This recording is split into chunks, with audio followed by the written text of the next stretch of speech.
Hi Earth Signs, Taurus, Virgo, and Capricorn.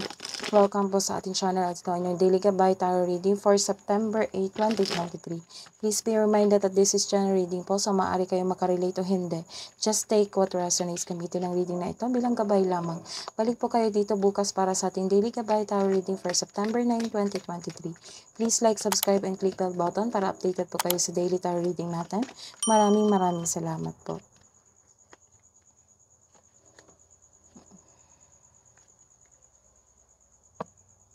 This card is a reverse card. Nagkaroon ng delayed endings or nag-iisip kayo sa inyong past. Oo. Nagkaroon ng healing. Nag-decide kayo ng healing sa inyong sarili. Pinapatawad niyo ang sarili niyo. Pinapatawad niyo na ang past niyo. Hinahayaan mo ang isang sitwasyon na matapos. Remind yourself na let go and move forward. Oo. Ay welcome mo ang yung new cycle sa buhay. Para i-embrace nyo ang bagong simula para magkaroon ng maraming blessings. So don't put blockages. Tama yung ginawa mo na patawarin nyo ang inyong sarili, na magkaroon ng healing para sa inyong sarili po. So you care so much to yourself. Inalagaan nyo yung sarili nyo, nagkaroon ng self-love. So nagkaroon ng focusing on luck. You are malungkot ka ngayon, nagkaramdam ka ng pagkawala at takot sa kakulangan sa buhay or kaperahan. Ang ilan nagkakasakit na dahil sa stress. You are stressed. So you are decided that this is good sign. This is a good step na magkaroon kayo ng healing from your past. So it might be this is your past emotion. Maaring ilan sa inyo nawala ng trabaho o nalampasan ng opportunity na makapagbago sana sa inyong buhay. Madalas ito ang nangyari dahil hindi sa pag-ingat sa kaperahan, hindi pag-ingat sa paggasta o pag-ingat sa tao. So, kung hindi pa ito naganap ngayon or nangyari ngayon, ingatan nyo po ang inyong kaperahan o ang inyong buhay karera. What's the advice po? Spirit guys, ano pong advice po para kay Earth Signs? Infinite abundance. After these emotions, magkakaroon kayo ng infinite abundance after you decide na i-heal mo ang iyong sarili. Abundance is pouring into your life. So, in the flow, everything is smooth sailing. So, this is the good decision of yours na magkakaroon ng healing sa inyong sarili para magkaroon ng abundance. So, go with the flow lang. Nasa right path ka. What is the career message? Career and money, spirit guys. Career and money ganap po para sa Earth Signs, Taurus, Virgo, and Capricorn ngayong September 8 po.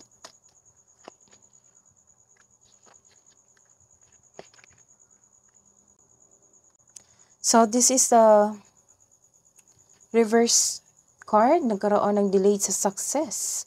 So, try nyo po na i-let go nyo or kailangan na matulog ng maaga para hindi kayo ma-stress sa kakaisip nitong past nyo. So, try to let go of your emotion. Control yourself. Kasi naghihintay to sa'yo yung malaking abundance sa buhay nyo. So, release and control.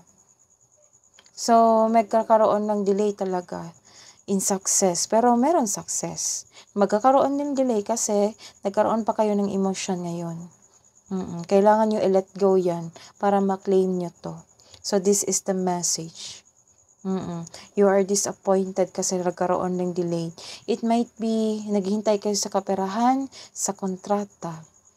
So, let go mo muna tong negative emotion mo. Patawarin mo na yung sarili. The delay is all part of the process. So, stick sa iyong plano at continue to work diligently. You're almost there. Don't give up now. So, this is a reverse card again. Nagkaroon ka ng impatience. So, this is the second card na nagkaroon kayo ng confusion, impatience, lack of planning. So, nagkaroon kayo ng stagnant sa araw na ito sa kakaisip na ang iyong past. So, maaring sundin itong advice na ito. 1, 2, 3. Advice para maka-move on kayo. 1, 2, 3, 4. This is healing. Kasali to. So, kailangan yung sundin itong advice na to para ma-claim nyo ang abundance. So, what's the love and romance advice po? Message na po, Spirit guys, para kay Earth signs, Taurus, Virgo, and Capricorn. September 8 po. So, may maghihingi ng sorry dito kasi nagkaroon kayo ng tumpuhan. It might be your family member, co-worker, or it might be your partner also. So, this is a kindness. Nag-reflect siya. Nagkaroon siya ng inspiration which is ikaw. So, news of new love ay parating sa iyo. May magpaparamdam sa iyo ng bagong manliligaw. Pwede ring enjoy ka ngayon sa bagong passion mo. Para sa mga may karelasyon, may sasabihin o makatanggap ng mensahe mula sa iyong kapareha. Ano kaya ka ito? Na mag-set kayo ng date o outing siguro or proposal. So, this is a reverse card. Nagkaroon ng misfortune, delays. Dalawa na yung delay. So, nagkaroon ng delays, nagkaroon ng failure. So, don't worry. This is a positive card. So, kung magkakaroon man ng delay, darating din yan. So, magme-message lang bigla yan sa iyo, yung partner mo or yung new person mo. So, what's the love message for single po?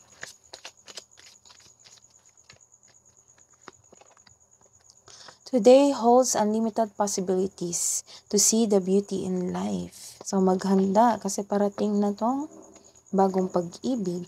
What's the message po para sa mga may relasyon?